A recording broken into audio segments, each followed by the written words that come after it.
Assalamualaikum warahmatullahi wabarakatuh. Halo anak-anak ustazah sayangi karena Allah. Pada kesempatan ini kita masuk ke pembahasan baru tema 8 subtema 2, Bumiku dan musimnya, pembelajaran 1 hingga 6. Pembahasan pertama, bumiku dan musimnya. Kita lihat revolusi bumi adalah peredaran bumi dalam mengelilingi matahari dalam jangka waktu 1 tahun. Salah satu gejala alam yang timbul akibat revolusi bumi adalah adanya perubahan musim. Perubahan musim pada daerah lintang tengah disebabkan oleh peredaran semu matahari. Peredaran semu matahari hanya berpengaruh terhadap kapan datangnya musim hujan dan kemarau. Anak-anak, mari kita ketahui informasi perubahan musim di dunia. Bumi melakukan revolusi tanpa henti dan tidak berhenti. Proses revolusi bumi terjadi dalam waktu panjang dan kita kenal sebagai tahun. Dalam proses revolusi bumi ini, kedudukan bumi tidak tetap. Jika kita mencermati dengan datangnya sinar matahari pada bulan Maret, Juni, September, dan Desember, maka kita akan mengetahui bahwa arah sinar matahari datangnya tidaklah tetap. Tanggal 21 Maret, matahari berada di garis lintang 0 derajat khatulistiwa.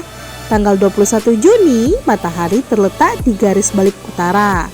Tanggal 23 September, matahari kembali lagi ke khatulistiwa. Tanggal 22 Desember, matahari terletak di garis balik selatan. Pergeseran-pergeseran yang dialami matahari tersebut merupakan pergeseran yang tidak nyata atau dinamakan pergeseran semu.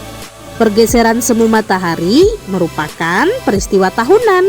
Nah, pergeseran semu matahari ini disebut sebagai gerak semu tahunan matahari. Anak-anak ustazah, mari kita amati perubahan bentuk bulan. Nah, lihatlah bulan yang ada di gambar ini. Apakah bulan tersebut bergerak? Bagaimana bentuk bulan? Bulan merupakan satelit bumi karena selalu mengiringi bumi pada peredarannya. Bulan melakukan 3 gerakan sekaligus, yaitu berputar pada sumbunya, berputar mengelilingi bumi, dan bersama-sama bumi beredar mengelilingi matahari. Skala revolusi bulan sama cepat dengan rotasinya. Itulah sebabnya, maka bulan yang menghadap ke bumi sama. Bulan beredar mengelilingi bumi selalu dalam waktu 29,5 hari. Kita lihat gambar ini, matahari, bumi, dan bulan. Akibat bumi berotasi, bulan yang melakukan sekali revolusi tidak tampak seperti 1 bulan sebelumnya. Bulan akan tampak seperti sebelumnya setelah mengelilingi bumi lebih dari 360 derajat. Adapun waktu yang diperlukan oleh bulan dalam mengitari bumi sampai tampak seperti semula disebut bulan sinodis. Lamanya 1 bulan sinodis adalah 29,5 hari.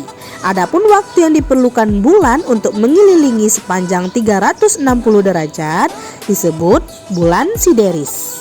Nah, lamanya waktu bulan sideris adalah 27,3 hari. Nah, anak-anak, mari kita perhatikan gambar ini. Perubahan penampakan bulan disebut fase-fase bulan. Kedudukan bulan baru atau bulan mati merupakan awal atau akhir revolusi.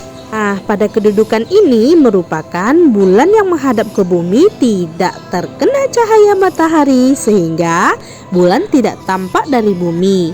Jika bulan bergeser ke arah perempatan pertama, tampak seperti bulan sabit. Bangsa Indonesia memiliki beragam tari tradisional, baik yang dipertunjukkan secara tunggal maupun berkelompok. Contoh dari tari kelompok: tari saman dari Aceh, tari piring dari Sumatera Barat, tari gambyong dari Jawa Tengah, tari pakarena dari Sulawesi Selatan, tari pendet dari Bali, tari mangket dari Sulawesi Utara, tari hudok dari Kalimantan Timur, tari denge-denge dari Maluku Utara, tari musyoh dari Papua, dan tari nyuri dari Nusa Tenggara Barat. Menemukan makna dan informasi secara tepat melalui membaca, memindai. Sudahkah anak-anak ustazah memahami arti membaca memindai?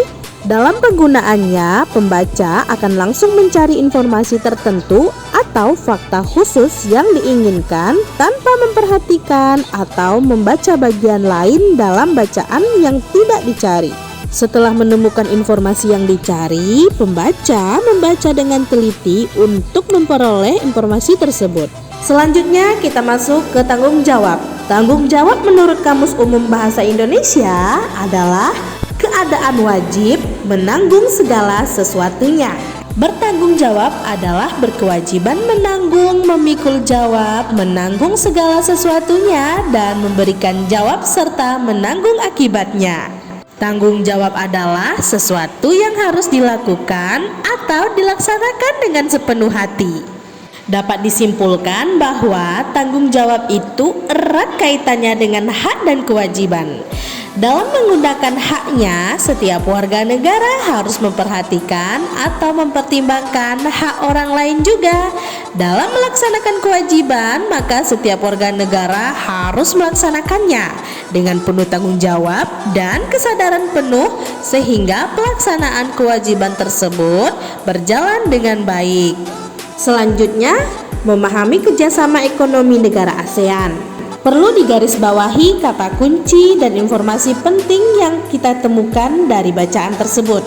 Secara umum, kondisi geografis negara-negara di kawasan Asia Tenggara hampir memiliki persamaan. Hal ini dikarenakan negara-negara tersebut berada di kawasan yang sama yang secara astronomis berada di antara 28 derajat LU hingga 11 derajat LS dan 93 derajat BT hingga 141 derajat BT.